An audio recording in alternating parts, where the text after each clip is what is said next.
le truc s'afficher. Je ne sais pas exactement. Voilà, le recording is on, donc normalement, ça devrait marcher.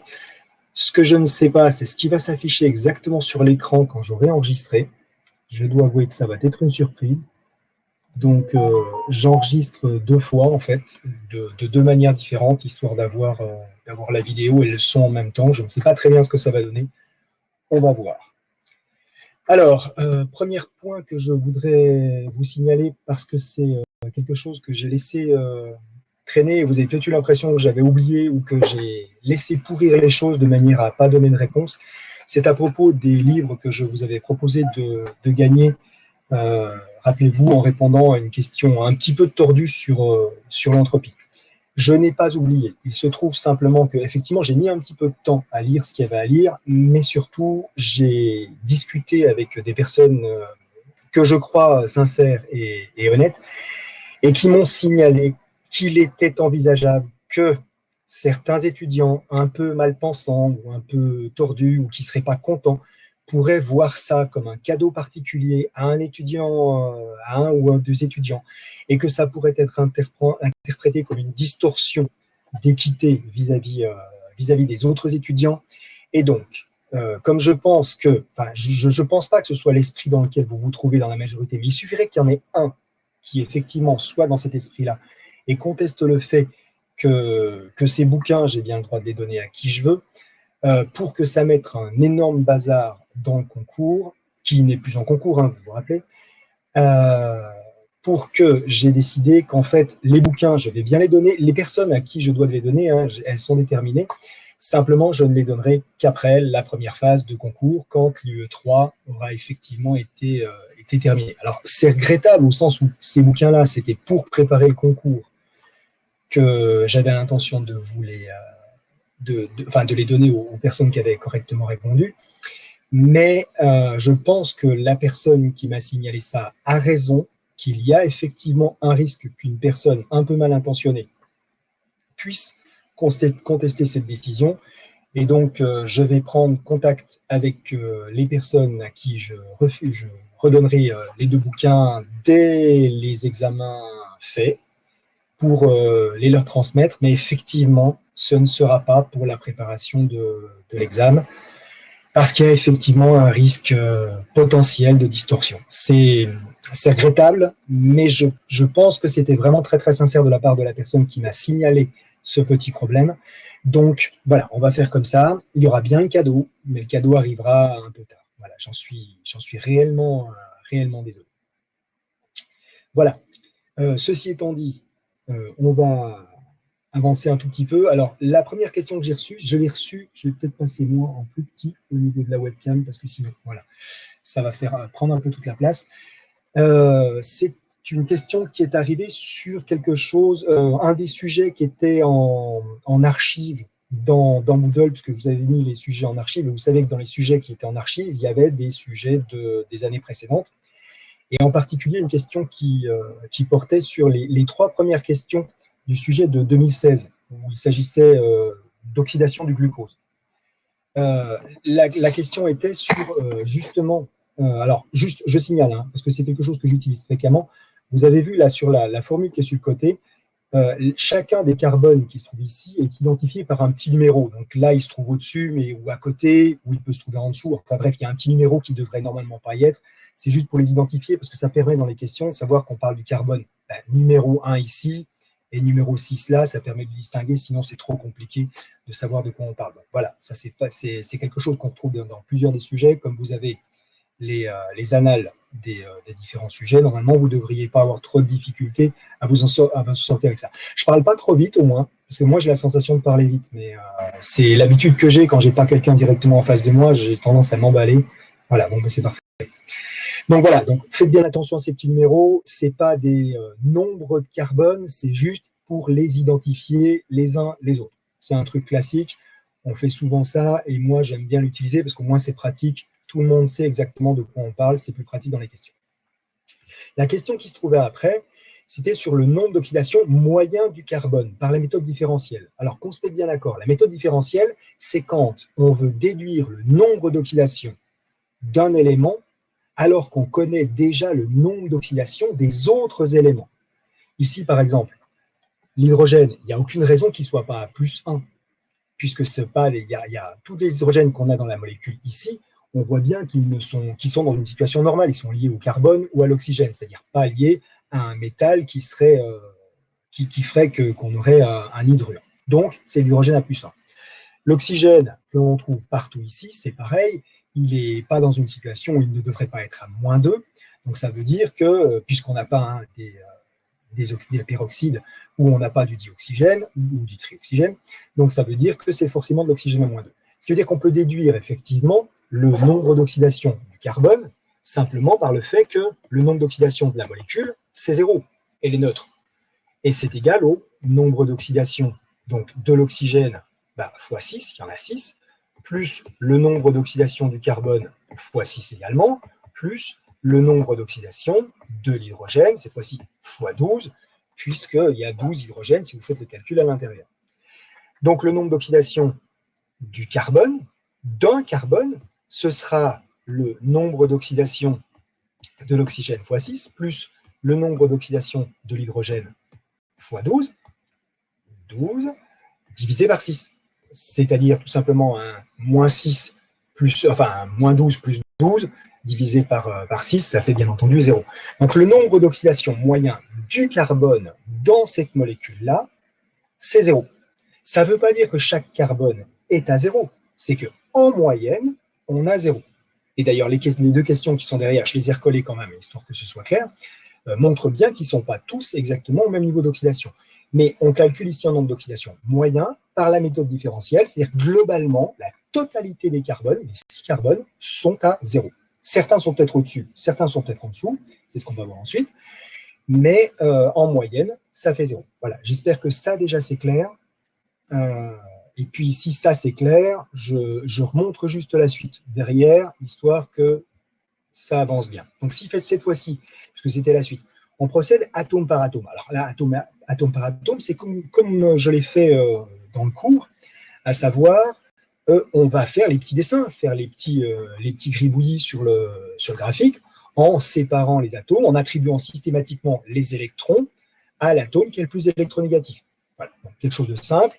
Ici, c'est le carbone qui est le plus électronégatif, donc c'est le carbone qui gagne. Là, carbone-carbone, partage à égalité.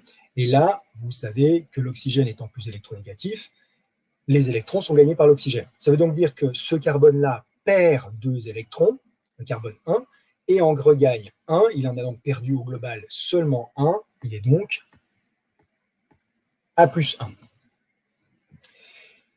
Et puis on fait la même chose pour les autres atomes. Enfin, on fait la même chose pour les autres atomes. En fait, si vous regardez bien, le carbone 2, le carbone 3, le carbone 4 et le carbone 5 sont strictement tous exactement dans le même environnement. 2 liaisons carbone, une liaison hydrogène, une liaison oxygène. Donc il suffit d'en faire un et on les aura tous faits. Donc si je prends le carbone 3 par exemple, ici, partage à égalité, donc on ne s'en occupe pas. Là, c'est gagné par le carbone. Là, c'est perdu par le carbone. Ce qui fait donc un global, j'en perds un, j'en gagne un, 0. Donc ces 4 carbones qui sont au milieu sont au niveau 0. Et puis le dernier qui est là en bas, comme il n'est pas totalement éclaté, je vais l'éclater ici sur le côté, comme j'ai l'habitude de le faire, avec ici encore un carbone. Donc ici, à égalité, on ne s'en occupe pas. Ici, c'est gagné par le carbone, perdu par le carbone. Si vous regardez bien, il en gagne 2, il en perd 1. Le bilan, c'est il en a gagné 1, il est à -1. J'ai écrit en chiffre arabe, je ne sais pas pourquoi. Vous savez que d'habitude, on écrit en chiffre romain, mais ça ne change strictement rien. Ici, c'est mon brouillon, donc ça ne pose pas de problème. Donc, finalement, je vais revenir sur le C1. Finalement, vous voyez qu'on se retrouve avec un carbone qui est à -1 ici. Il y a 2 électrons qui sont pris. Qui est à -1 ici. Ici, des carbones qui sont à 0. Et là, en haut, je le refais ici, j'ai mon carbone, la double liaison, un hydrogène. Ici, j'ai un carbone de gagné un électron gagné par le carbone. Et ici, j'en ai 2 perdus. J'ai bien 2 électrons perdus de ce côté-là. D'accord? Et là, c'est match nul. Donc, -2 ici, plus 1 ici. Au final, on a bien un électron ici qui gagnait donc on est ici à plus 1. Donc c'est bien 2 électrons perdus par le carbone ici vis-à-vis de cet oxygène sur la double liaison. C'est bien 2 électrons, pas de souci. Est-ce que c'est plus clair?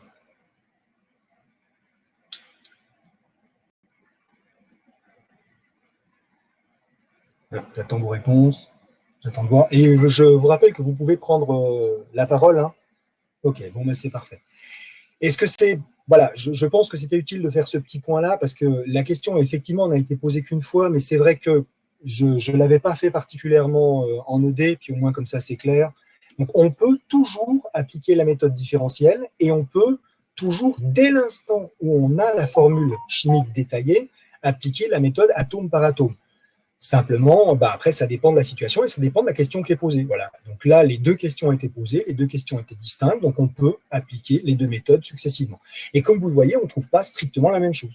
En moyenne, c'est 0, et c'est bien 0 dans les faits si on fait la moyenne de ce que je viens de trouver ici, hein, parce que plus 1, moins 1, ça fait 0, et puis les 4 zéros du milieu, on a bien 0 en moyenne, effectivement. C'est tout à fait logique.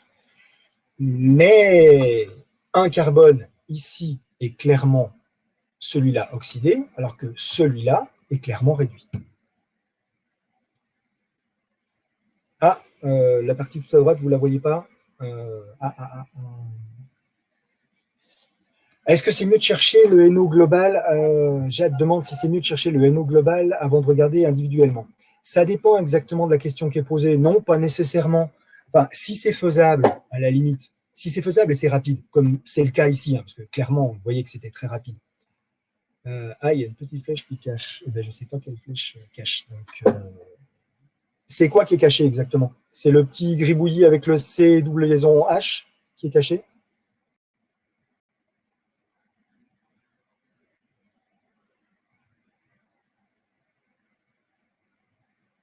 Ah, d'accord, voilà. Donc, c'est sur votre affichage à vous. Ok, j'ai compris. Donc, si le calcul du NO global est super rapide, comme c'était le cas ici, dans ce cas, pourquoi pas le faire? Mais honnêtement, le mieux, c'est de répondre uniquement à la question qui est demandée. Parce que là, la question était clairement demandée. Faire le NO, faire le nombre d'oxydation moyen, donc on répond à la question du NO moyen. Si c'est pas demandé, c'est probablement que ça sert à rien. Vous vous rappelez dans les 2-3 exemples qu'on a fait de sujets en ED, je ne me suis pas occupé du NO moyen, je me suis occupé atome par atome parce que c'était la question qui était posée. Donc, dès l'instant où la question est clairement posée, je réponds à la question, je ne perds pas de temps avec le reste. Vous avez une épreuve qui est finalement relativement courte en fin de compte. Je sais que 2 heures, ça a l'air long comme ça, mais 2 heures, c'est finalement relativement court. Donc, faire du travail qui n'est pas demandé, ça ne sert pas forcément à grand-chose. Donc, si c'est demandé, vous le faites. Vous avez vu, enfin, j'espère que vous avez vu avec moi quand on était en ED que les sujets, en fin de compte, même s'il y a plusieurs questions, c'est des questions qui sont en général très courtes, parce que vous voyez, là, je détaille, forcément, ça prend du temps. J'ai pris 3-4 minutes pour chacun des 2 exemples. Mais fondamentalement, si vous le faites vous et si vous avez compris, il y en a pourquoi peut-être 30 secondes par question, pas plus, parce que ça va finalement relativement vite. On est bien d'accord que là, la réponse à la question, c'est qu'il fallait répondre qu'il y avait du 0, du moins 1 et du plus 1. C'est ça les 3 bonnes réponses. Hein. Il fallait cocher toutes ces 3 réponses-là, dans la question telle qu'elle est posée ici. Donc voilà, c'est peut-être pas la peine d'aller chercher plus loin. Répondez pile à la question telle qu'elle est demandée, et puis allez pas vous embêter à faire plus. Sur le forum, je ne sais plus comment il s'appelle. Le jour des partiels, y aura-t-il à peu près combien d'exercices? Au total, ça, je ne peux pas vous le dire. Je ne peux pas vous le dire. C'est pas que je ne peux pas vous le dire, je le sais, mais c'est quelque chose que je n'ai pas le droit de dévoiler. Voilà. Donc, mais ce sera un sujet comme les sujets précédents. Hein, je veux dire, donc vous avez vu à quoi ressemble. Enfin oui, non, vous n'avez pas vu les sujets complets puisque je ne mets évidemment que les annales de mes parties de sujets à moi. Oui, donc je ne peux pas répondre à cette question-là parce que ce serait déjà dévoilé à une partie seulement des étudiants, une partie des informations sur le sujet, donc je ne peux pas. Mais comptez que voilà, c'est faisable. C'est faisable, c'est tendu quand même parce qu'il y a quand même pas mal de questions. Mais ça veut dire aussi, n'oubliez jamais une chose, hein, c'est que vous êtes dans un concours. Alors ça peut être quelque chose de très stressant, mais ça a aussi un avantage. C'est qu'un sujet qui est trop long, par nature, parce qu'à un moment où c'est gouré ou un truc dans le genre, il est trop long pour tout le monde. Donc tout le monde va répondre de la même manière. S'il y avait 10 questions de trop, il y a 10 questions de trop. Tout comme si le sujet est trop court, il est trop court pour tout le monde aussi. C'est le même sujet pour tout le monde. L'idée, c'est pas qu'il y ait des gens qui soient pénalisés ou pas pénalisés. Donc, ça pose pas de problème en soi, en fin de compte, que le sujet soit trop long ou trop court. Vous faites tout ce que vous pouvez faire dans les meilleures conditions et vous le faites juste.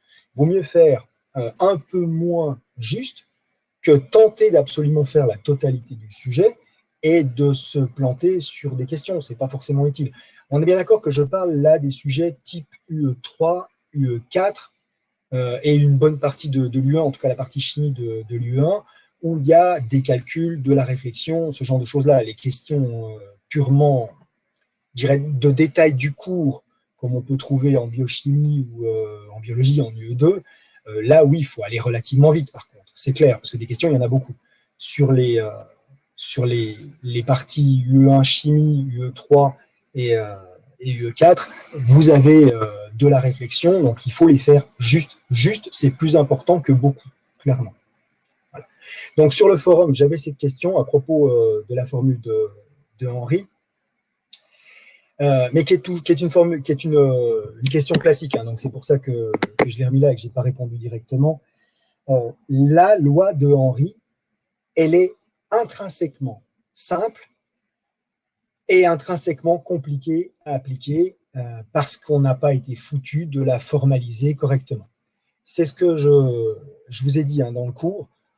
Formellement, elle dit simplement que la quantité d'une espèce que l'on trouve, donc le soluté, que l'on trouve dans la solution est en équilibre avec la quantité de cette espèce dans le gaz qui se trouve en équilibre avec la solution. Les deux quantités sont en équilibre. Ce qui fait que, c'est ce que j'avais écrit, on va avoir une relation entre la quantité dans le gaz, la quantité dans le liquide. Et d'habitude, quand on a une formule de ce type-là, on a une formule, point, c'est tout. PV égale nRT, voilà, ce genre de truc-là. La loi de Raoult, qui est relativement simple. Et dans le cas de la loi de Henry, ce n'est pas le cas. On a une quantité monstrueuse de formulations différentes qui disent simplement que la quantité dans le gaz est proportionnelle à la quantité dans le liquide. Donc, ça peut être celle qu'il y a actuellement là sur l'écran, où là, manifestement, on a une pression partielle dans le gaz qui est liée à une concentration, cette fois-ci en mol par litre, dans le liquide, et la relation entre les deux, elle passe par cette constante de Henry. Mais une quantité, on peut l'exprimer dans n'importe quel sens. Je veux dire, on n'a même pas formalisé la manière de l'écrire, parce qu'effectivement, on peut écrire que c'est la quantité de liquide dans le liquide qui est proportionnelle à la quantité dans le gaz. Donc, on peut l'avoir sous cette forme-là. Mais on peut avoir ça en fonction des deux concentrations. On peut avoir ça en fonction, vous le voyez ici, de la fraction molaire de l'espèce dans le gaz, ou des deux concentrations, parce qu'après tout, une concentration d'une espèce, c'est-à-dire un nombre une concentration, je veux dire par litre, ça peut être par litre de liquide, mais ça peut être par litre de gaz aussi, parce qu'après tout, il n'y a pas de raison. Je veux dire, les litres de gaz, ça existe aussi. Et le problème, il est exactement là. C'est qu'on peut mélanger ces quantités, exprimer ces quantités qui sont ici, de n'importe quelle manière. Il n'y a donc pas une formule de la loi de Henry. Il y en a plein. À peu près autant que de combinaisons de concentration qu'on puisse imaginer. Et vous avez vu, c'était dans la toute première partie du cours qu'on a fait ensemble sur les solutions, des manières d'exprimer la concentration, il y en a vraiment beaucoup.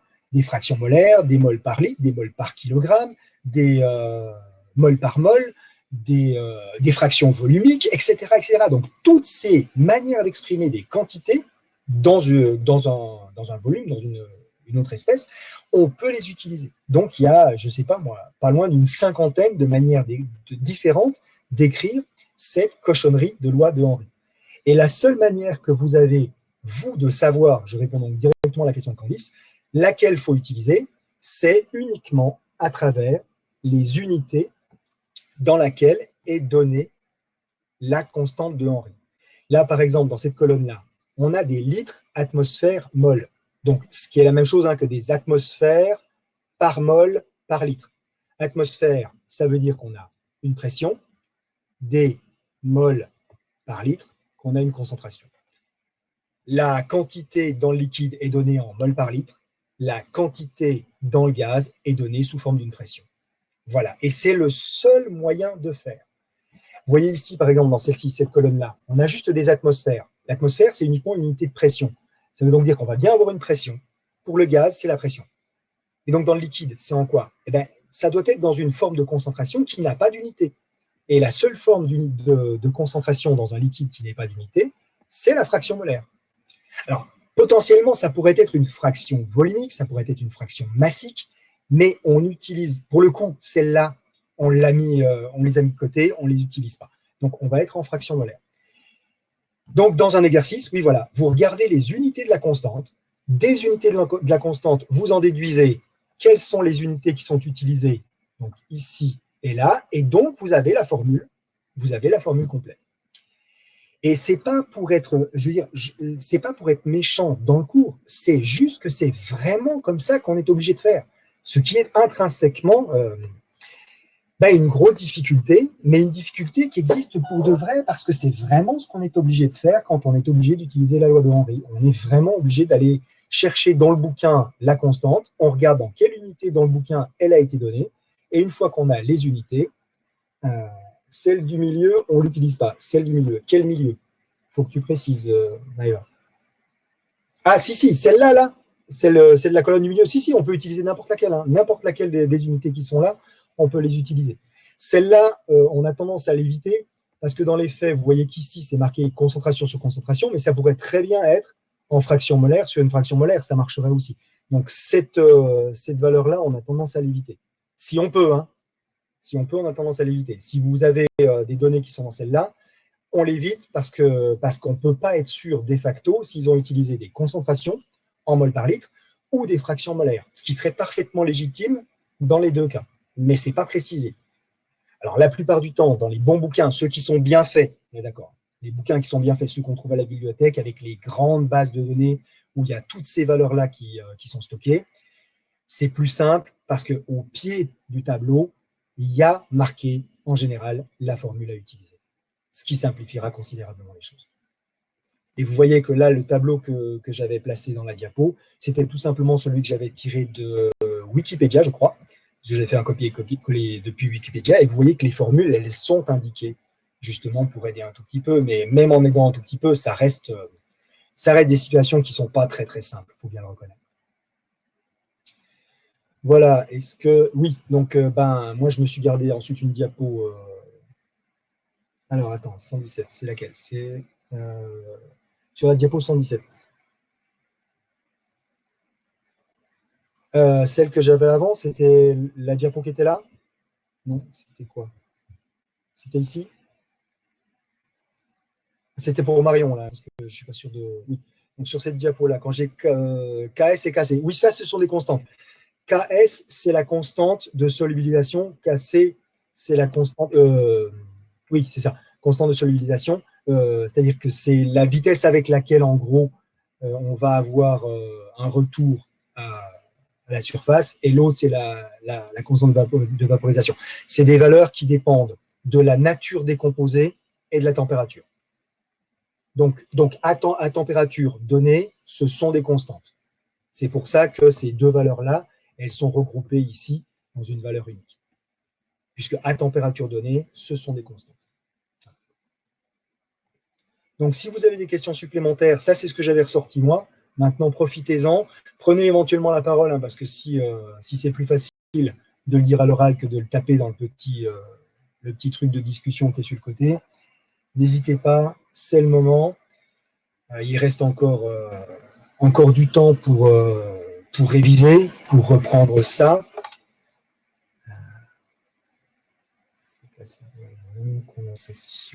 Alors, je dois avouer que j'ai plus mon cours là, mais je ne sais plus comment je l'avais noté, mais ça doit être ça. Ça, c'est quand ça retourne. Donc, c'est celle-ci, je pense. Il faudrait que je reprenne la totalité du cours parce que c'est en liaison avec ce que j'avais dit et ce que j'avais écrit avant. Mais vu que c'est proportionnel à la pression, et ça, c'est le contraire. Ça, c'est la concentration dans le liquide. Donc, celle-ci, c'est quand ça part sous forme de vapeur. Donc, c'est la vitesse de vaporisation ici, et là, c'est la vitesse de retour dans la phase condensée, dans la phase liquide, en l'occurrence. Voilà.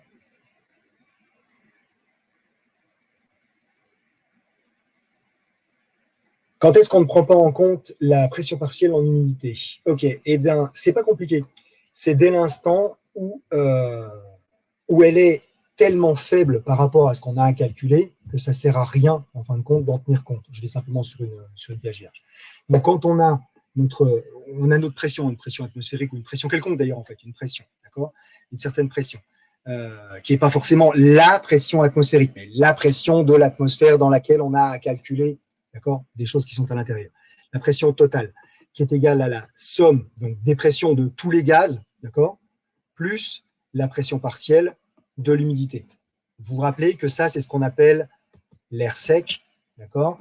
Et c'est sur cet air sec qu'on a déterminé les compositions en général. Et puis ça, on le rajoute.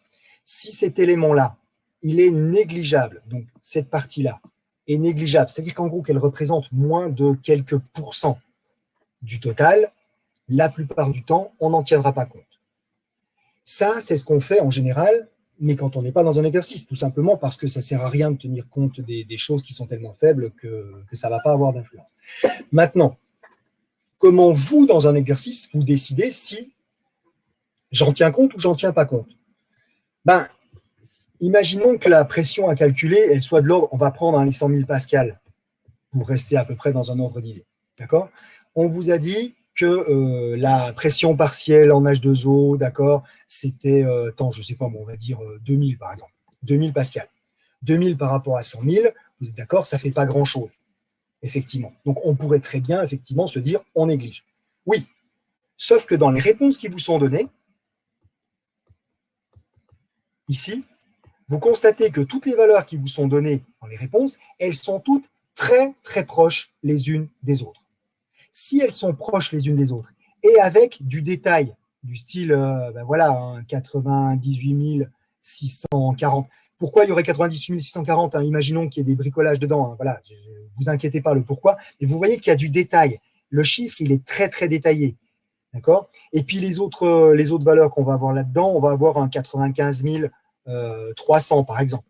Des valeurs qui sont très proches, qui sont largement plus proches que la valeur de départ. Donc si on commence à négliger ce truc-là, vous imaginez bien qu'on ne va pas pouvoir faire le détail entre ces valeurs-là. Donc ça veut dire que là, très clairement, c'est indiqué. Les valeurs sont détaillées, elles sont proches les unes des autres, on ne fait aucune approximation, on ne néglige rien du tout, on fait un calcul bien propre de ce qu'il y a à faire.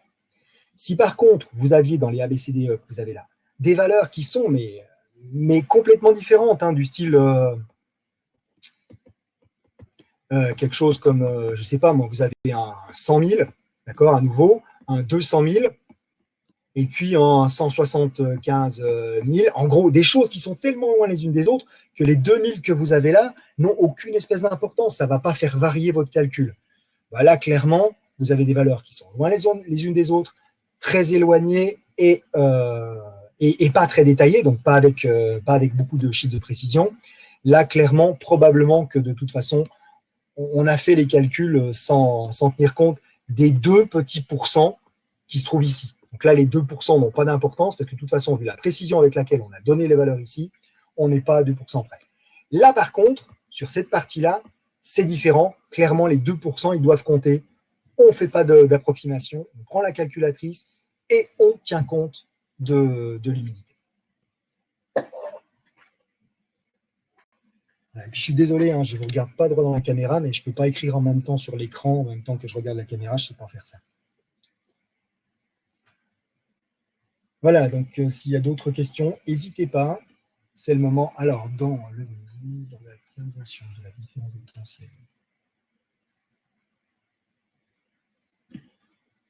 Alors, attends, je vais reprendre tout, faire du vide. Alors, dans le Diredox, je regarde le message de Jules d'abord.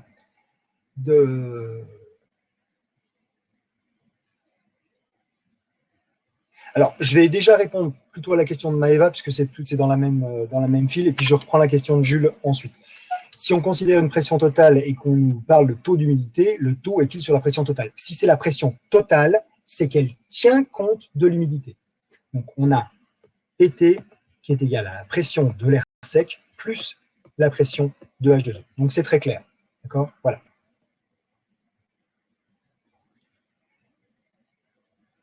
Ce sera donné, c'est-à-dire que là, pour Zoé, hein, puisqu'on reste dans les gaz, là, pour Zoé, la pression, elle est donnée dans une certaine unité. Donc, les valeurs qui vous sont données avec une unité, et les réponses qui vous sont demandées dans une unité. Donc, il n'y aura pas d'ambiguïté. Si on raisonne en atmosphère, c'est marqué que c'est des atmosphères. Si, Ah, mais 70%, 70%, c'est 70% de la valeur qui est là. Donc, si, mettons qu'on a 70% d'humidité, d'accord? Puisque tu dis ça. Ben, c'est 70%, d'accord? C'est 70%. Ce sera 70%. Ben, je vais reprendre les 2000 que j'avais tout à l'heure, des 2000 que j'avais tout à l'heure. Ces 2000, c'est des pascals. Donc, ça fera 70% de 2000. Mais si au lieu d'avoir donné des pascals, j'avais donné des bars, ça ferait 0,02. Voilà. Et donc, ça ferait 70% de 0,02 cette fois-ci. Donc, ça, c'est en pascal. Et ça, ce serait en bar.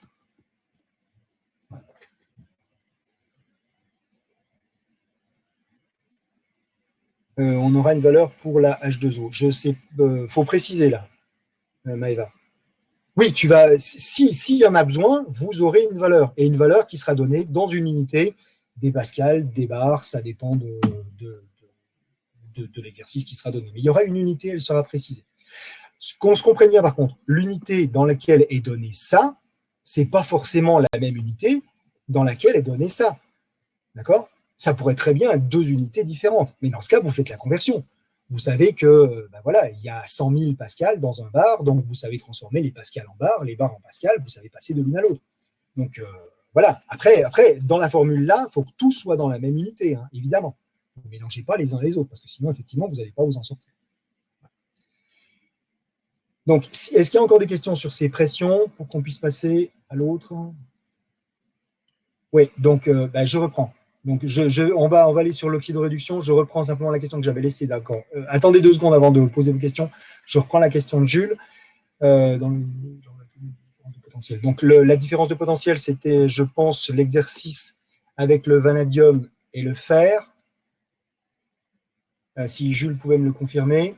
Les valeurs des couples associés nous sont-ils données? Il faut que vous, si vous avez un calcul à faire, il faut forcément que l'on vous donne les valeurs. Donc oui, on vous donne les valeurs, vous déterminez, si besoin, le sens de la réaction. Après, le sens de la réaction, il peut avoir été déjà déterminé, hein, à savoir qu'on vous a dit, on passe de ceci à cela. Donc si on passe de ceci à cela, ben voilà, le sens de la réaction, il est déterminé. À vous de faire comme exactement dans l'exercice. Si le sens de réaction n'a pas été déterminé, vous prenez le sens de réaction qui correspond au sens spontané. Voilà. Donc, si le sens est précisé, vous suivez les directions. Si le sens n'est pas précisé, vous prenez la réaction qui est spontanée.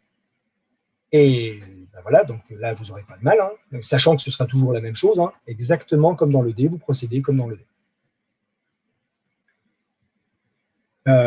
Et on vous donne les valeurs. Vous n'avez pas à avoir de tableau de valeurs. Les valeurs dont vous avez besoin, on vous les donne.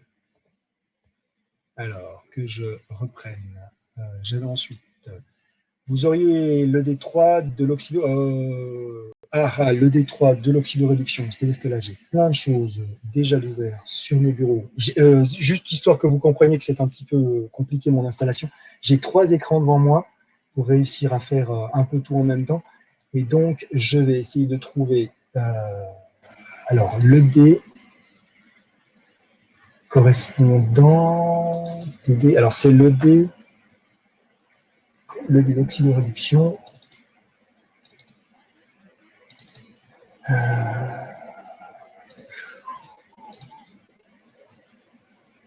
Alors, le D numéro 3. Et dans quel exercice? J'ai une question pour la question numéro 8. Qu'est-ce que c'était la question numéro 8? C'est quoi la question numéro 8? Parce que je les ai pas, c'est pas numéroté là.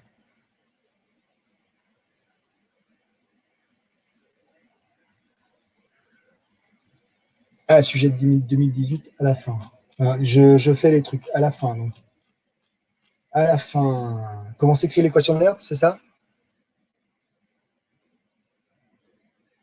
Alors, la question, je l'ai sous les yeux là. La question, donc, je reste bien sur le dé de 2018 pour Brian qui avait posé la question au départ. Et on avancera progressivement. Donc, Brahim, la question, j'ai le dé sous les yeux, si tu peux la poser. Et tu peux parler éventuellement, d'ailleurs, peut-être que ce sera plus facile, si tu as un micro.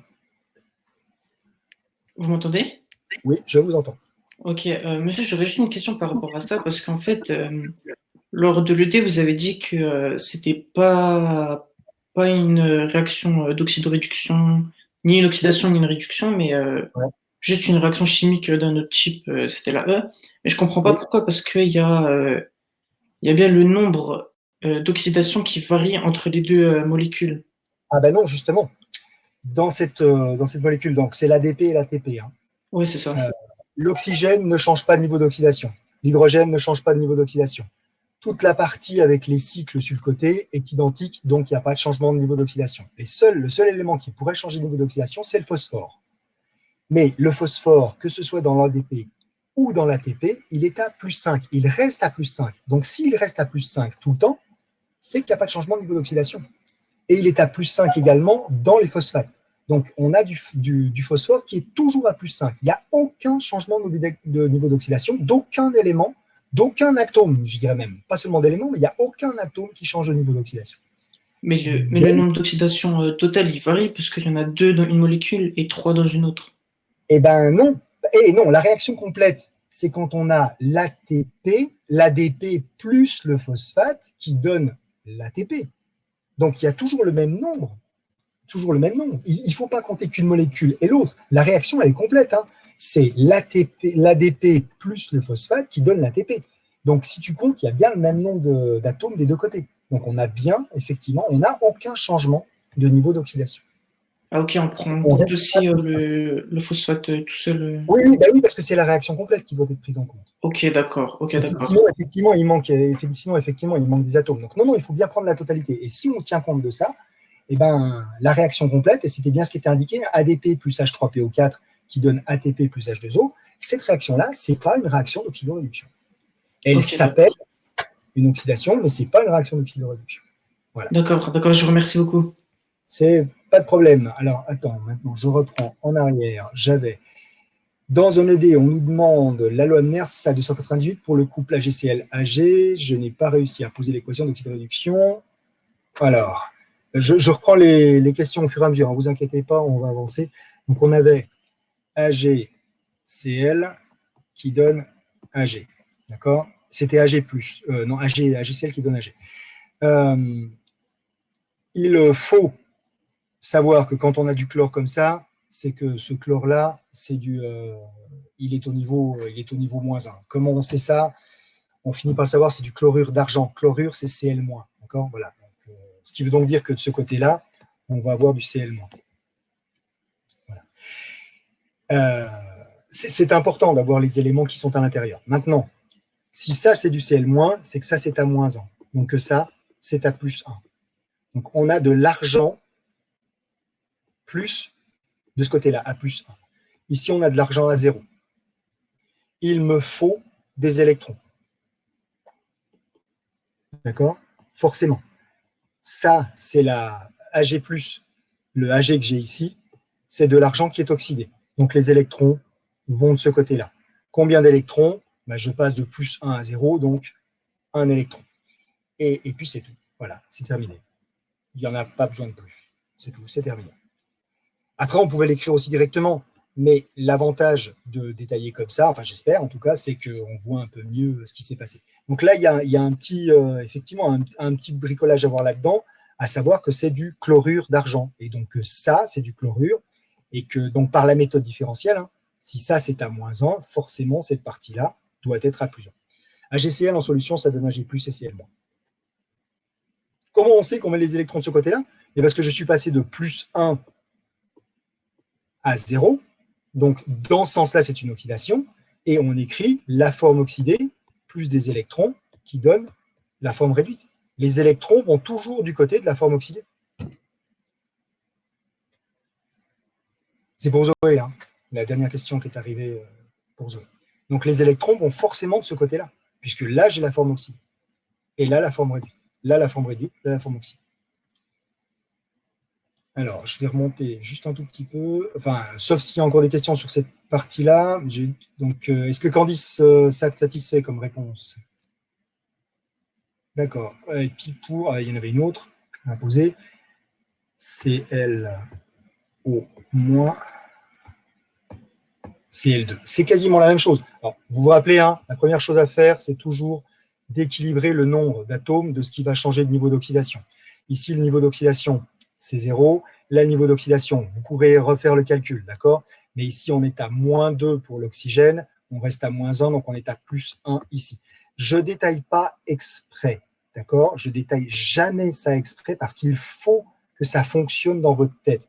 Et vous ferez le calcul. Si ici, on est à -2, d'accord? -2 plus 1, ça fait bien le -1 qui reste ici. OK? Donc, ici, on est à +1, ici, on est à 0.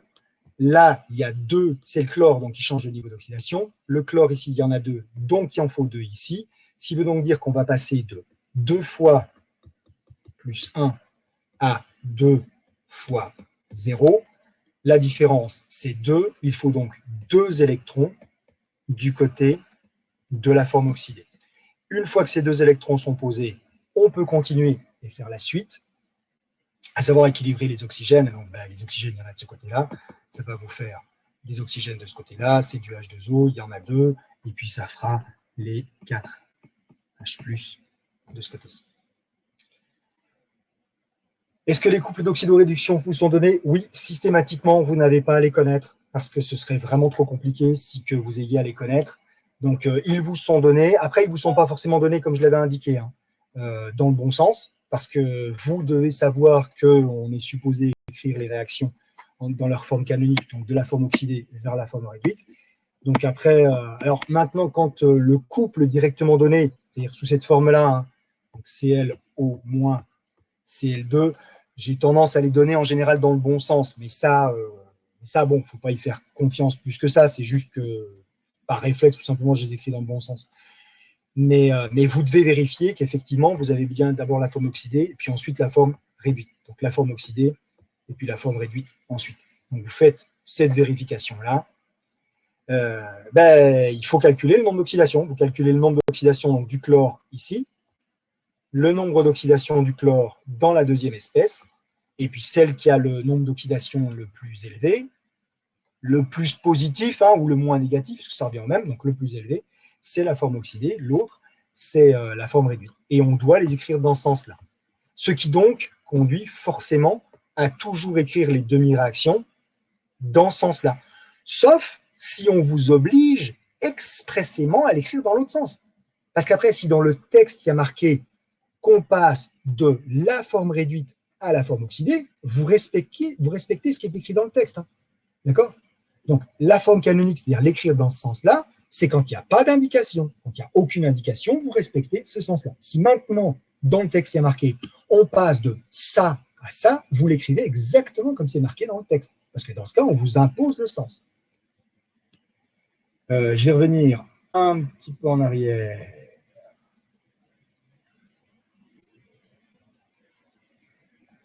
Alors, où j'en étais? Oula, plein de questions. Alors, il y a Fantine, bonjour, concernant les membres. Alors, les membranes dialysantes, c'est autre chose. Est-ce qu'il y a encore des choses sur l'oxydoréduction? Pas pour l'instant. Donc, on va repartir un petit peu sur ça. Je fais un peu de ménage. Quand il y a les membranes, les membranes dialysantes. Quand il y a les membranes dialysantes, les ions et les petits solutés passent de manière à équilibrer leur concentration dans le compartiment. Oui, une membrane. Une membrane imperméable ne laisse passer que le solvant. Une membrane dialysante laisse passer les petits solutés. Petits solutés, c'est un peu flou, et c'est volontairement flou comme définition, puisque ça dépend de la nature de la membrane. Donc, ça veut dire que petit, ben, ça va dépendre de la membrane qu'on a achetée. D'accord ? Je regarderai la suite des questions qui arrivent ensuite. Donc, les membranes dialysantes laissent passer les petits solutés, ne laissent pas passer les gros. Vous pouvez considérer qu'en gros, les petits solutés, c'est quasiment tout ce que vous connaissez, à l'exception des protéines, des acides, de l'ADN, enfin ce genre de choses-là, les macromolécules que vous pouvez identifier. Et c'est essentiellement les protéines. Donc, protéines passent pas, les autres molécules, elles passent.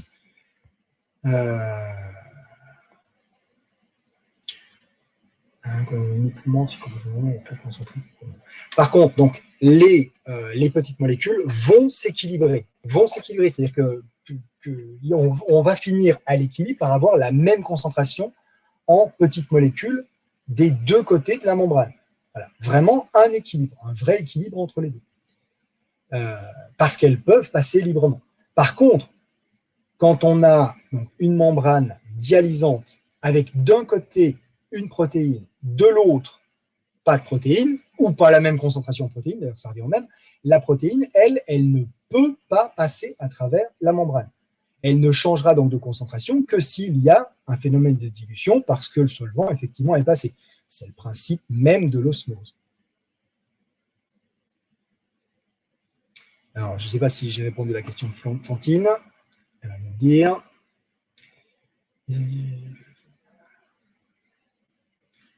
Pour la réponse à Adjar, qui est juste en dessous, donc avec les protons. Une réaction acide-base, c'est quand il y a un échange de protons ou de OH-. Acide-base, c'est des échanges de H+, de H+, ou de OH-. Voilà. S'il n'y a pas des échanges de H+, et de OH-, c'est qu'on n'est pas dans de l'acide-base. Et effectivement, l'oxydoréduction,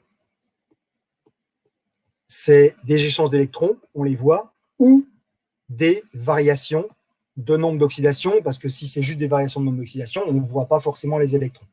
D'accord ?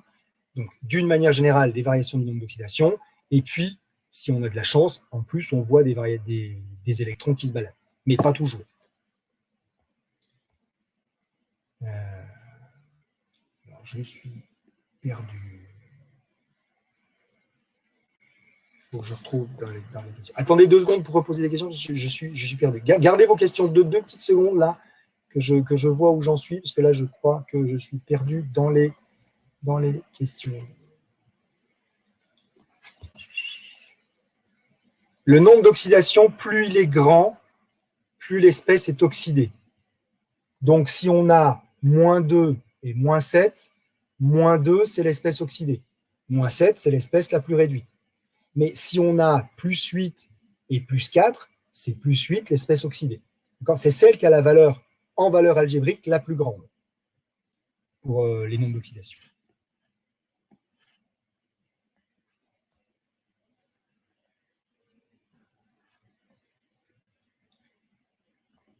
Alors, 2 compartiments avec une membrane dialysante dans le compartiment de protéines pour calculer. Donc, si on a une membrane dialysante, donc la membrane dialysante, d'accord, entre les deux, et ici, on a peut-être une solution qui contient des petites molécules, on va dire NaCl par exemple, d'accord. De ce côté-là, une protéine. C'est une membrane dialysante, donc le NaCl va pouvoir diffuser et on va retrouver la même concentration en NaCl des deux côtés, d'accord. Par contre, la protéine, elle, va rester uniquement dans le compartiment 1. Donc la protéine reste dans le compartiment 1. Par contre, NaCl, on la retrouvera dans le compartiment 1 et le compartiment 2. Pour répondre à la question sur la thermo, c'est que l'UE1, uniquement en UE1. Tout ce qui est identifié thermo, c'est en UE1. Je vous ai remis, c'est une petite vidéo, il y a une petite vidéo dans Moodle, la petite partie que j'avais faite en début de je ne sais plus quel cours, pour préciser avec même les formules qui sont de l'UE1, celles qui se trouvent dedans. Donc la thermo, c'est l'UE1, uniquement l'UE1. J'en avais besoin, donc j'ai été obligé de déborder sur le E3, mais c'est juste parce que sinon, je ne pouvais pas faire mon cours correctement. Mais la thermo, c'est que de l'UE1. Voilà. Uniquement en UE1, c'est évalué en UE1. Et ce sera sur le sujet de l'UE1. Alors, est-ce que je ne sais plus à quelle question je répondais là. Je crois que ça doit être ça.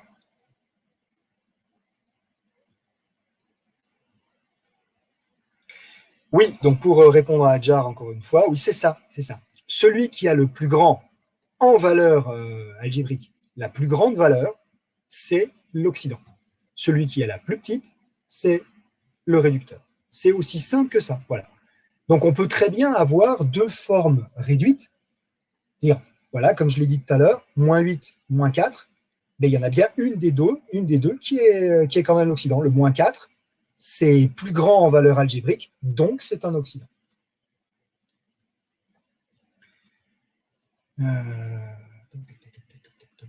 D'accord, j'essaie de retrouver où j'en suis, là, parce qu'il y en a plein. Et je suis passé à l'envers, donc ça, je crois que c'est fait. Pouvez-vous répéter le NO plus élevé négatif positif. Dans la réaction, il ne faut pas rajouter. Je crois que j'avais rajouté, mais comme j'ai effacé, les 4H+, là, c'était Brahim qui avait dit ça, mais comme j'ai effacé ce que j'avais écrit, je ne peux pas revenir en arrière. Donc oui, il faut, de toute façon, il faut équilibrer tous les atomes. Hein. Donc je ne sais pas si je l'ai fait, parce que je l'ai fait super rapidement en gribouillant. Donc voilà. Alors, je reviens, on en a thermo, membrane dialysante. Oui, on a toujours un flux de solvant. C'est pour répondre à Lucie. Pour les membranes dialysantes, on a quand même un flux de solvant. Oui, on a toujours un flux de solvant. On a un flux de solvant dès l'instant où il y a une différence de pression osmotique. S'il y a une différence de pression osmotique, il y a un flux de solvant, nécessairement. D'accord ? Donc, que ce soit une membrane dialysante ou une membrane hémiperméable, s'il y a une différence de pression osmotique entre les deux compartiments, de chaque côté de la membrane, il y aura un flux de solvant. Là, il n'y a pas d'ambiguïté. Alors, je reviens.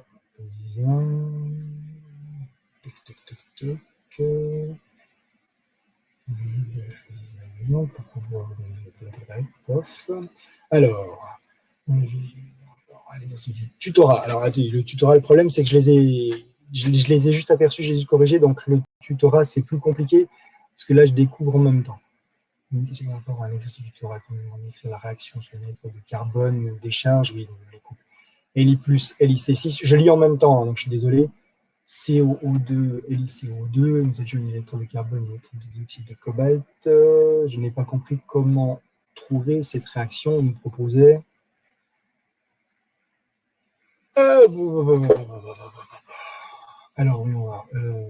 C'est pas facile sur l'écran comme ça. Alors, le couple, c'était par exemple Li+.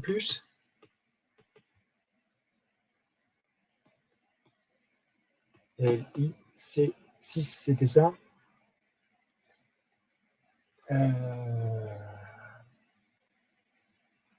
LiC6. M'étonne un peu, mais bon. Le lithium est plus électronégatif. Donc, on va dans les deux sens. Hein. Et qu'est-ce qu'il fallait trouver? C6, ah ben il fallait rajouter le C6. Donc, là, si tel que c'est posé, hein, s'il y a effectivement un échange d'électrons, je te donne la parole juste après. Si on rajoute donc, le C6 sur ce truc-là, on voit qu'ici, pour équilibrer, il faut bien qu'il manque qu'un électron. Donc là a priori, on rajoute l'électron là où il manque. Là, on est à +1. Là, on devrait être à 0. Il manque un électron, donc on rajoute l'électron ici. Si celui-là, à mon avis, il ne pose pas plus de problèmes.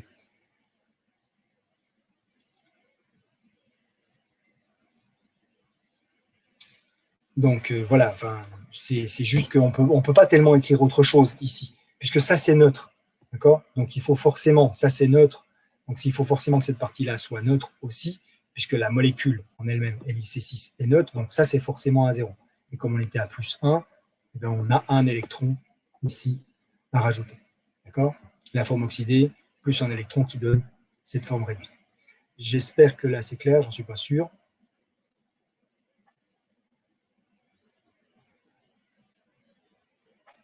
Alors,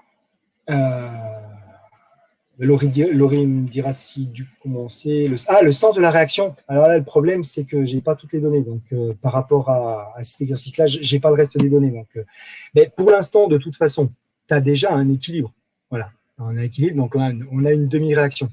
Après, pour savoir dans quel sens ça va se faire par rapport, c'est par rapport au potentiel, au zéro donc de Li plus Li C6, et puis au potentiel de, c'est quoi l'autre truc? C'était quoi? CO2,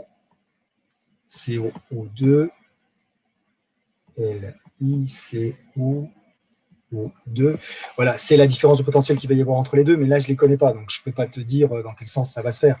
Mais de toute façon, il faut que si le système fonctionne spontanément, c'est-à-dire que c'est vraiment une pile, ton delta E, il sera supérieur à 0. Voilà. Donc, si le delta E est supérieur à 0, tu sais que tu dois avoir donc delta E, si c'est supérieur à 0, c'est que c'est la valeur la plus grande moins la valeur la plus petite, sinon ça ne ferait pas une valeur qui est positive. La valeur la plus grande, celle-là, c'est par définition, c'est forcément le potentiel de la cathode moins le potentiel de l'anode, donc celui de la réduction moins celui de l'oxydation. Après, tu cherches là-dedans, celle qui est l'oxydation, tu vas le voir, hein. Dans ce sens-là, c'est une oxydation, dans ce sens-là, c'est une réduction. Donc, tu vas pouvoir choisir quelle est l'oxydation, quelle est la réduction. Là, je n'ai pas écrit la deuxième, hein, mais c'est le principe. Donc, tu pars du « c'est une pile, donc c'est ça », donc c'est ça, donc jusqu'à la suite.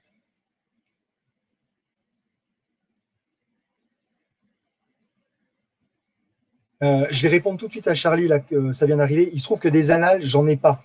Des annales pour matière. Sinon, je les aurais mises en ligne, hein, mais j'en ai juste pas parce que c'est un cours que j'ai repris juste cette année.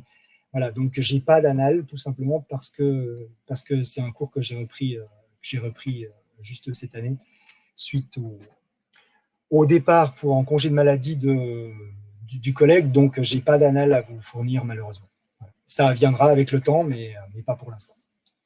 Je remonte juste un tout petit peu. J'espère que c'est à peine plus clair aussi pour... qui c'est qui m'a posé cette question-là? Pour Laurie. Il y a à nouveau une question sur les membranes dialysantes de la part de Pauline. Concernant votre exemple sur les membranes dialysantes, comment sait-on s'il y aura osmose ou si le fluide pourra compenser la différence d'osmolarité? Quand tu es dans... Attends, je nettoie. Quand on a notre système comme ça, ce que tu as au départ, c'est que tu as des concentrations qui sont déjà données. Voilà. Ça, on a des concentrations qui sont données au départ. On connaît la nature de cette membrane. Si ici, en admettant, je reprends NaCl comme exemple de petites molécules, d'accord? Et ici, mettons que ce soit des protéines. Si cette membrane est dialysante, tu sais que ça va se répartir des deux côtés. Voilà, c'est la première chose que tu fais. La membrane est dialysante, ça se répartit des deux côtés. Et une fois que c'est réparti des deux côtés, c'est-à-dire qu'on va avoir la même concentration des deux côtés, en fait, c'est le principe, hein, d'accord? On va avoir la même concentration des deux côtés de ça, tu vas pouvoir calculer la pression osmotique de ce côté-là et la pression osmotique de ce côté-là. La pression osmotique de ce côté-là, elle va tenir compte de la concentration en protéines, plus de, ici, la moitié de la concentration en NaCl. De ce côté-là, elle va tenir compte uniquement de la concentration, la moitié de la concentration en NaCl. Vous avez remarqué qu'ici, j'ai fait l'hypothèse qu'il n'y avait pas de variation de volume, hein, d'accord? C'est pour simplifier les choses, mais c'est souvent l'hypothèse qu'on fait. Donc voilà, donc d'abord, on laisse passer ce qui peut traverser la membrane.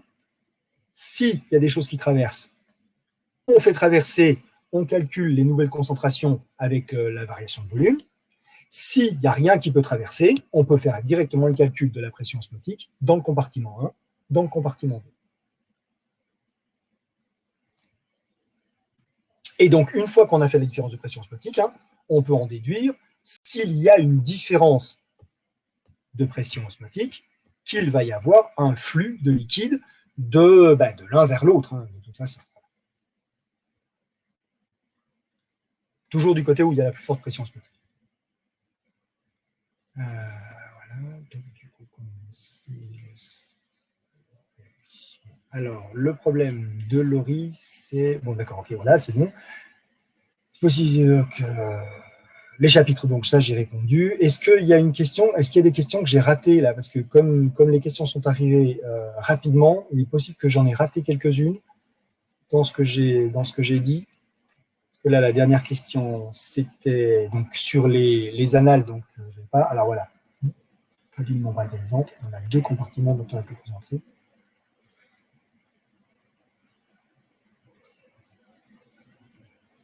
Membrane dialysante, elle laisse passer. La membrane dialysante, elle laisse passer les petits. Toujours, qu'il y ait une différence de pression osmotique ou pas, les petites molécules traversent. D'accord? Elles traversent. C'est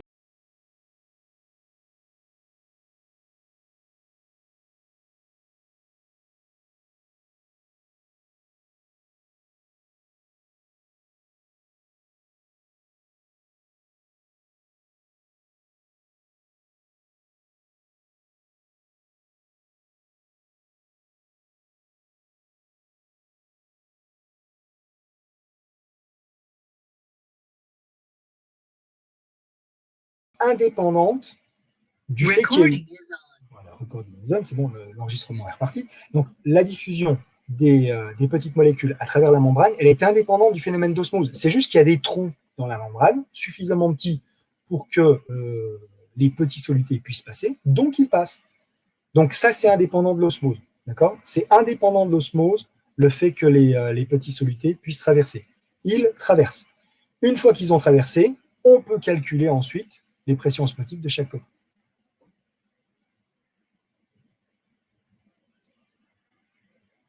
Si, les volumes vont changer. Bien entendu que les volumes vont changer. Mais quand on fait les calculs, vous avez vu, c'est ce que j'avais fait à la fin de l'ED justement sur ça. Vous avez vu à quel point ça peut être compliqué de calculer réellement les concentrations quand les volumes vont changer. D'accord? Donc, dans un premier temps, quand on fait le raisonnement, on dit simplement, donc je reprends mon dessin. D'accord? Je prends mon dessin ici. On m'a dit que de ce côté-là, il y a du chlorure de sodium à une certaine concentration. On m'a dit que de ce côté-là, par exemple, il y a une protéine à une certaine concentration. Et on me dit, premier cas, ça, c'est une membrane dialysante. Premier réflexe, elle est dialysante. Le chlorure de sodium va diffuser, je vais me retrouver avec la moitié de la concentration ici, la moitié de la concentration là. Avec ce schéma-là, hein, où on a le même volume de chaque côté. Voilà. Et une fois que j'ai fait ça, je peux enfin faire mon calcul. De toute façon, ces deux concentrations-là, du point de vue de l'osmose, elles s'annulent. Il n'y a plus que la concentration en protéines qui compte. Donc la plus forte concentration, on est bien d'accord, hein, c'est celle-là. Donc ça va monter de ce côté-là. Quelles que soient les concentrations, ça va monter forcément de ce côté-là, puisque ça, plus ça, c'est forcément plus grand que juste ça. Voilà. Donc ça va monter forcément de ce côté-là. Même schéma, je ne redessine pas tout, hein, mais cette fois-ci, cette membrane-là, elle est hémiperméable. J'ai de ce côté-là le chlorure de sodium qui va rester. De ce côté-là, ma protéine qui va rester. Cette fois-ci, il n'y a plus de diffusion. Donc, je dois comparer tout simplement les deux osmolarités des deux côtés.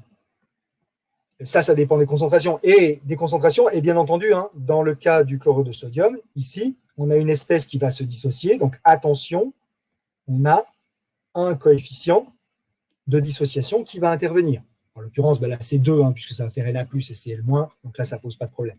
On a un coefficient von Toff ici qui va intervenir. Okay, donc, vous calculez les deux osmolarités. Et vous voyez bien laquelle des deux est la plus forte. Celle qui est la plus forte, c'est celle du côté où ça va monter. Okay, donc, on ne réagit pas tout à fait de la même manière dans les deux cas, avec les deux types de membranes.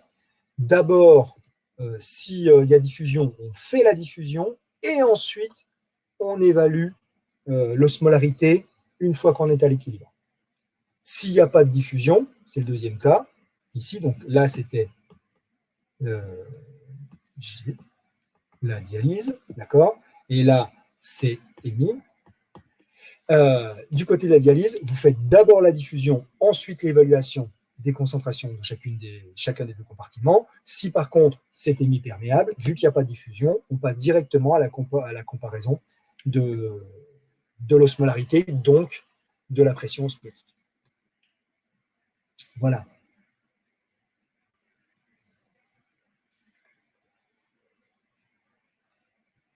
Alors, il y a quelqu'un qui tout à l'heure voulait demander la parole et voulait parler. J'ai plus le message, ça s'est affiché temporairement. Je ne sais plus qui c'était qui voulait poser directement la question, mais qu'elle n'hésite pas à reprendre la parole. Non, il n'y a jamais de diffusion dans le cas d'une membrane imperméable, c'est le principe. Il n'y a que le solvant qui puisse passer à travers la membrane, donc il n'y a pas de diffusion. Qu'on soit bien d'accord, c'est une situation théorique. Des vraies membranes hémiperméables qui sont totalement imperméables à tous les solutés, ça n'existe pas dans la réalité. Mais on s'en fiche. On n'a pas besoin d'étudier la réalité. Là, on est dans des cas qui sont des cas d'école. Mais c'est suffisamment proche pour pouvoir le considérer, d'accord? Mais effectivement, voilà. Donc, hémiperméable, pas de diffusion, on calcule directement les osmolarités, on compare, on sait de quel côté ça monte, de quel côté on a le flux de solvant.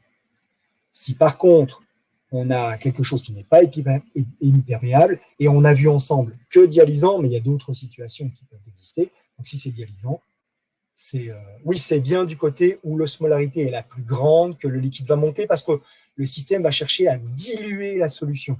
Et pour diluer la solution, il faut faire rentrer du liquide, donc le niveau augmente.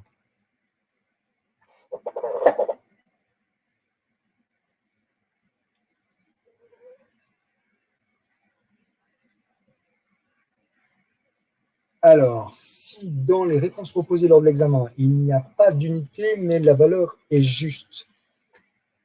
Non. Une réponse correcte a une unité si elle a besoin d'une unité. C'est-à-dire, si vous avez, je ne sais pas moi, il y a marqué, vous avez A, B, C, D, E, et puis que là, vous avez 35 et là, 35 Pascal.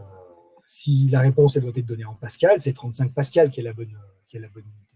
Voilà. Enfin, Pascal ou millimol ou osmol par litre ou n'importe quoi, mais il y a une unité. S'il y a besoin d'une unité, il faut une unité.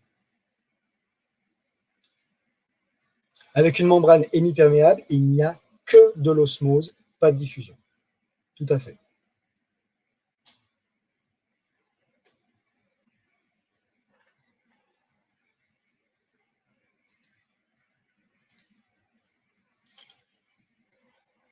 Et je m'excuse de ma tête un peu déformée quand je tourne la tête sur l'image, mais c'est tout simplement que je n'ai pas de vrai écran vert, donc voilà, je fais avec les moyens du bord. Avec un écran vert, ce serait beaucoup plus joli, mais j'en ai pas.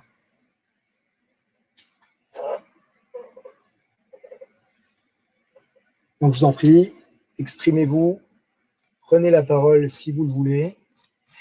Juste, oui, j'ai oublié de vous le dire. Je ne sais pas si vous aviez tous vu passer le message. J'ai déjà fait une première FAQ qui était indiquée sur le cours de l'ASPAS. D'accord ? Cette FAQ, elle est à votre disposition également quand vous êtes en PAS, bien entendu, mais elle ne traitait que de la partie qui était commune à PAS-LAS.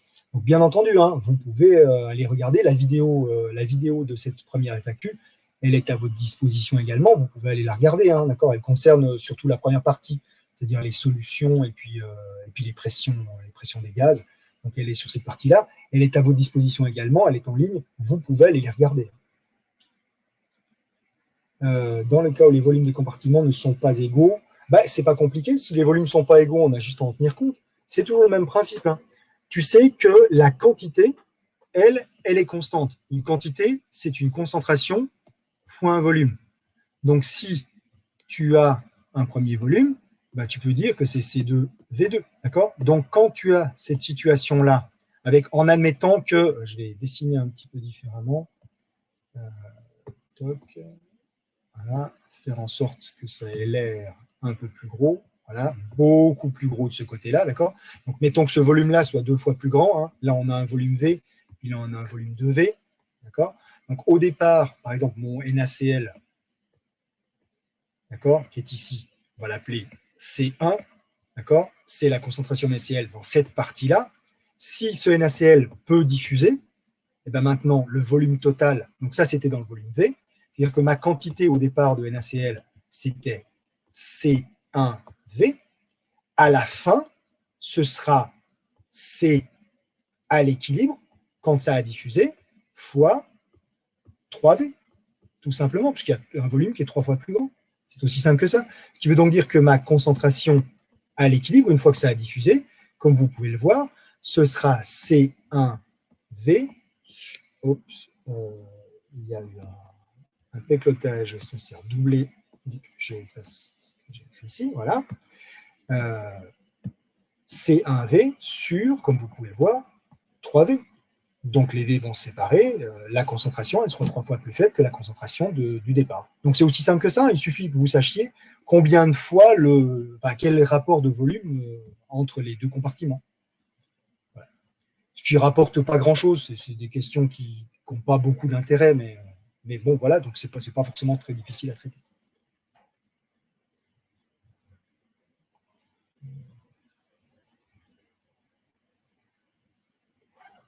Dès l'instant que ce soit une membrane d'osmose, donc émise, ou dialysante, ce que l'on compare, de toute façon, c'est la pression osmotique du compartiment 1 à la pression osmotique du compartiment 2. Ça peut être plus grand, plus petit ou égal. Et de toute façon, ça monte du côté où c'est le plus grand. Mais à un moment, on compare toujours la pression osmotique. Simplement, quand on a une membrane dialysante, on tient d'abord compte de la diffusion. Juste ça. On tient compte de la diffusion et ensuite, on peut comparer les pressions osmotiques. Mais d'abord, on fait la diffusion.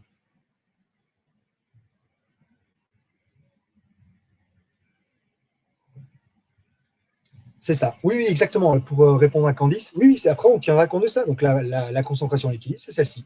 Et c'est celle qui va être comptée. Donc, on a tenu compte de la diffusion. Une fois qu'on a tenu compte de la diffusion, on peut utiliser cette concentration-là pour calculer les pressions osmotiques.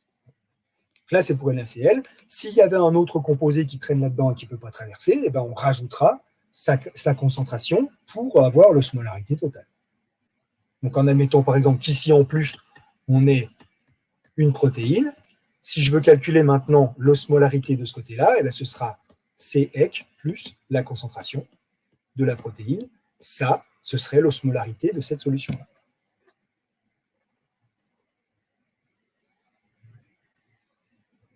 Oui, c'est justement l'intérêt, parce que voilà, pour répondre à Louane, le truc, c'est que comme le C équilibre qui est ici, c'est le même que le C équilibre qui est de ce côté-là, donc ça veut dire que ces deux concentrations-là, elles servent à rien, elles produisent exactement la même pression osmotique. Donc on peut se contenter de calculer la pression osmotique efficace qu'à partir de cette partie-là. Voilà. Ce qui évite d'avoir à faire les calculs, c'est plus rapide. Si on a compris ce que c'était que la pression osmotique efficace, d'accord, eh ben, on n'a même pas besoin, la plupart du temps, sauf si c'est demandé, de calculer les concentrations d'équilibre des espèces qui effectivement diffusent. Et j'ai du bruit juste à côté de moi, donc je suis désolé, j'espère que ça ne gêne pas. Mais quelqu'un a décidé de passer une tondeuse, manifestement.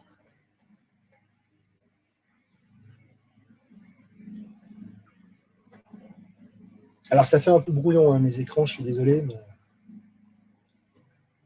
Oui, c'est ça, les deux V ici, les deux V se sont annulés, puisque c'était la même chose, c'est simplement qu'au départ, le volume était 3 fois plus grand, donc, enfin 2 fois plus grand, donc au total, j'ai un volume qui est 3 fois plus grand. Un volume plus 2 volumes, ça fait trop bien.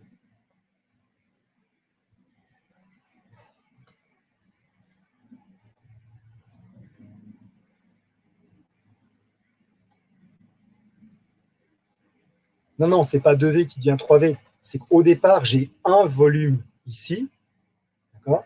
Et puis j'en ai encore 2 de ce côté-là. Donc le volume total, c'est V plus 2V, donc 3V. Oui, des fois, je vais un peu vite. Je reconnais. Vous savez, c'est souvent comme ça. Hein. Quand ça semble évident dans notre tête, on a tendance à parler vite et à faire les choses automatiquement. Et vous avez vu que des fois, ça conduit à des erreurs parce qu'on ne s'est pas rendu compte qu'on était allé trop vite. Voilà, est-ce que vous avez encore des questions? J'espère que ça se passe bien pour vous. Vous avez vu que on est quasiment arrivé au bout de tous les cours, là, de toute façon. Donc, l'examen, c'est dans pas longtemps. J'espère que tout se passera bien pour vous, en tout cas. Alors, il y a des petits messages qui vont circuler. Hein.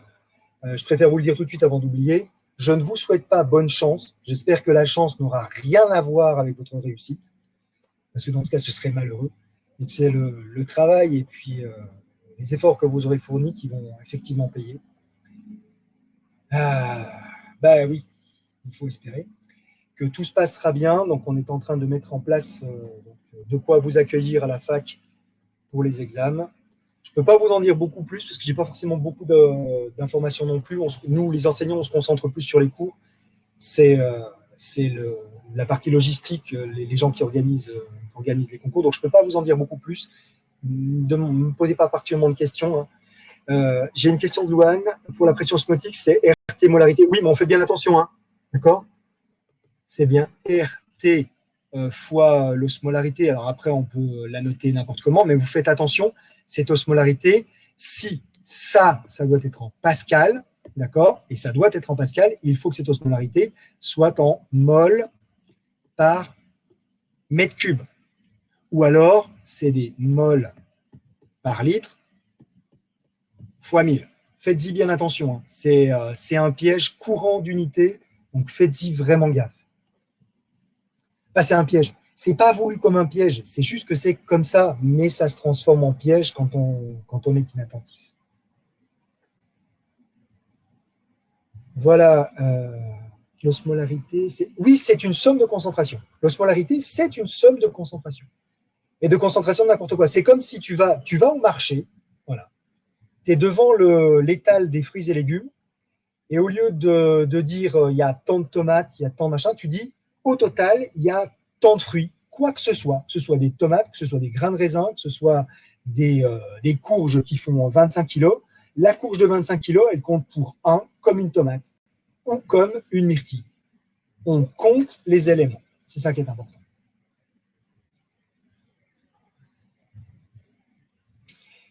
Parce qu'il y a quelques propriétés qui ne dépendent que de ça, que du nombre d'éléments.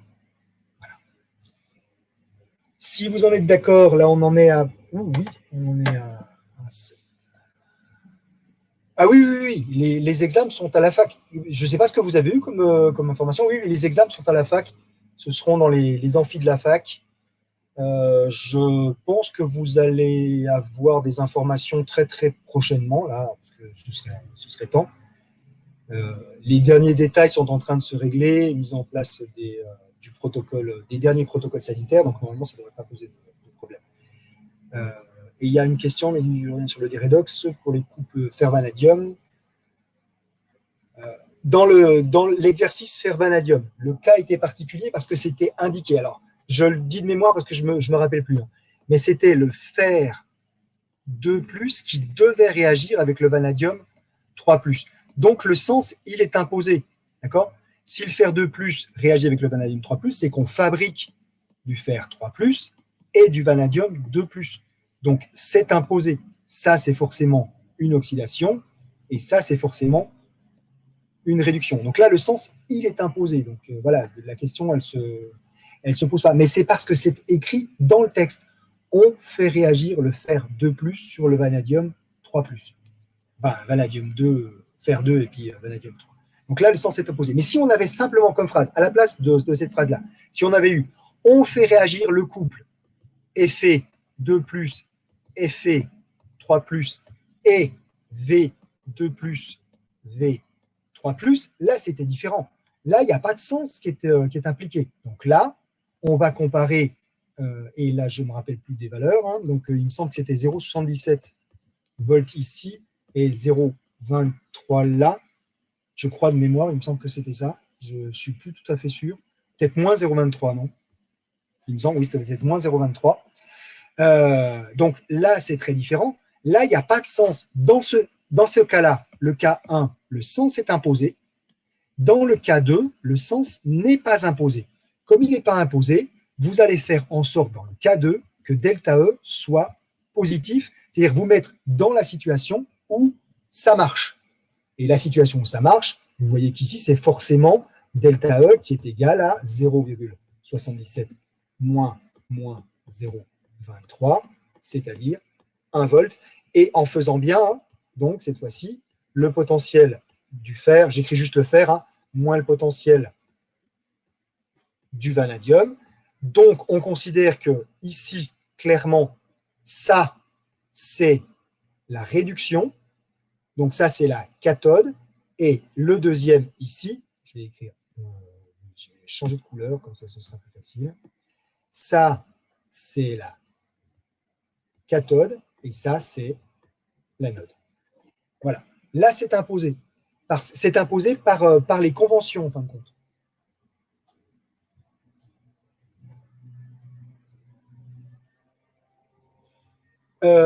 Oui, la variation de nombre d'oxydation, c'est plus 1, mais c'est parce que là, on a juste un électron qui est échangé, oui. Mais effectivement, on a ici une oxydation parce que ici, on est passé, tu le vois ici, de plus 2 à plus 3, une augmentation du nombre d'oxydation, donc c'est une oxydation. Là, on passe de plus 3 à plus 2, une réduction du nombre d'oxydation, donc une réduction. Voilà, c'est juste ça.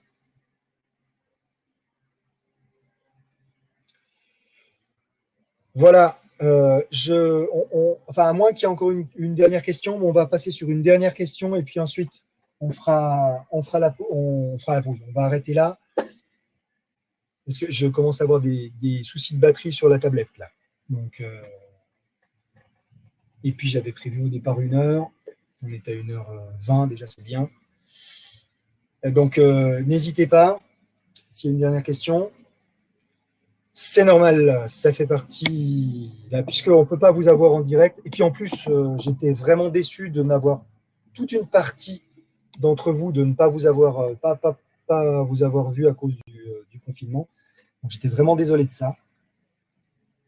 Au moins, ça rattrape un tout petit peu. J'espère que voilà, ça aidera certains. Oui, c'est ça, c'est les groupes, là, les groupes qui faisaient qu'il n'y avait qu'une moitié des étudiants.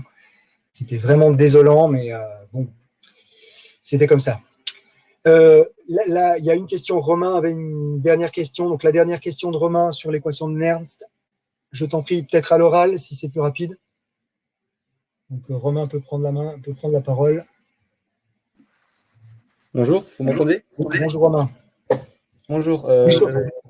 Pas vraiment compris la loi de Nernst, parce que des fois, en fait, on utilise moins 0,6, non, plus 0,06, et des fois, c'est moins 0,015, et j'ai pas vraiment compris. La loi de Nernst, c'est E égale E0 moins RT sur NF log du quotient des activités. Point. Il n'y en a qu'une. D'accord?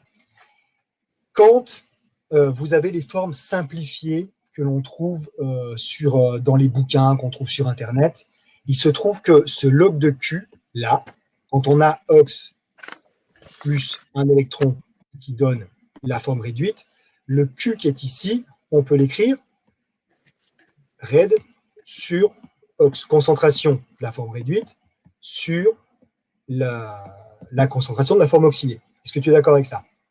Voilà. Oui. C'est le principe. C'est le principe.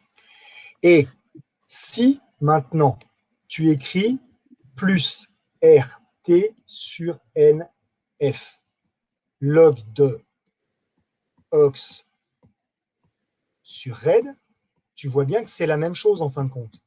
D'accord? Est-ce que tu vois que ça, c'est la même chose que ça, simplement quand on est dans ce cas-là, et comme on a mis un plus, eh bien, on a interverti ce truc-là. Voilà.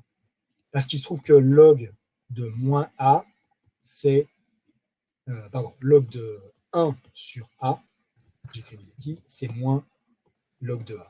Voilà. Donc, comme on a interverti ici, on a mis un plus ici, à la place du moins que j'avais, moi, à cet endroit-là.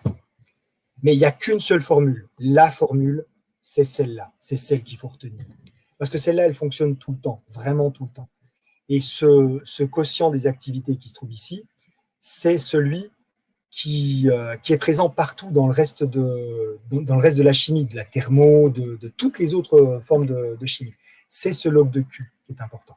Donc, ce quotient des activités, c'est lui qui est important. C'est que quand on est à l'équilibre, Q, c'est égal à la constante d'équilibre. C'est celui qu'on a ici. On le reverra ensuite au deuxième semestre pour ceux qui vont faire plutôt pharmacie. On retrouvera ces choses-là, on les retrouvera également en cinétique. On va les retrouver tout le temps. Donc, il vaut mieux retenir la formule générale, celle qui marche tout le temps, plutôt qu'une formule simplifiée qui ne fonctionne finalement pas très souvent. Voilà. Et puis, le 006 en question, hein, c'est qu'il se trouve que RT sur F fois 2,3, c'est égal à 0,06. Mais d'où sort le 0,3 ? Le 0,3, le 2,3 qu'on a ici, c'est tout simplement quand on passe d'un log décimal à un log népérien, d'accord ? Quand on passe du log décimal au log népérien, il y a un coefficient de 2,3. Et donc, quand on met le 0,06, eh c'est qu'on est passé ici en log décimal. Là, on avait un log népérien, maintenant on a un log décimal. Voilà, c'est à cause de ça. Donc, le 0,06, c'est pas compliqué, c'est à cause du RT sur NF de 2,3, à condition, bien entendu, hein, qu'on ait la bonne valeur de T, parce que ça, R, c'est une constante, F, c'est une constante, mais il faut qu'on connaisse la valeur de T, et c'est égal à 298, il n'y a pas de degré, 290 Kelvin. Donc, si on a 298 Kelvin, qu'on est passé en log décimal, le RT sur F fois 2,3, c'est égal à 0,06. Si on a la forme simplifiée juste avec ox sur red, on peut écrire éventuellement le ox sur red ici avec le 0,06. Si on a interverti la forme oxydée et la forme réduite par rapport à l'écriture conventionnelle, c'est-à-dire celle-là, hein, la forme oxydée donne la forme réduite, on aura un plus à la place d'un moins. Mais tu vois, ça fait plein de petits bricolages. Vaut mieux retenir la formule générique. Au moins, il n'y a pas plusieurs trucs à retenir. Il y en a une qui fonctionne, elle fonctionne bien. On utilise celle-là. Oui, c'est ça.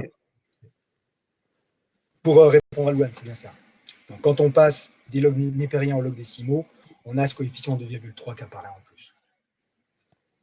Qui est tout simplement égal à log décimal, log népérien de 10. Hein. Le 2,3, c'est log népérien de 10. Hein. C'est aussi simple que ça, en fait. Hein.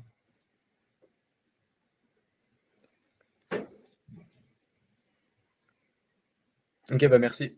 Voilà. Eh bien, je vous remercie à tous.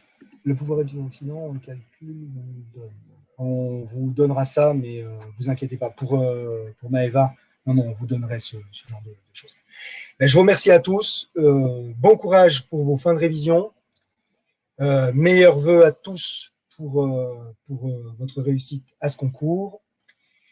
Et puis, on se reverra peut-être qu'on s'apercevra en surveillance, c'est tout à fait envisageable, ça. En tout cas, certains, puisque là, vous êtes répartis dans plusieurs amphis. Surtout, si je voudrais inciter sur un truc, tout ce que vous êtes là, quels que soient vos résultats, vous ne devez pas décrocher sur le deuxième semestre. Vous pouvez vous réorienter dès le deuxième semestre, ça c'est une réalité, mais ne décrochez pas. Vous avez tous énormément bossé, conservez cet élan que vous avez pour bien passer votre deuxième semestre. D'accord ? Allez, bonne journée à tous et bon courage.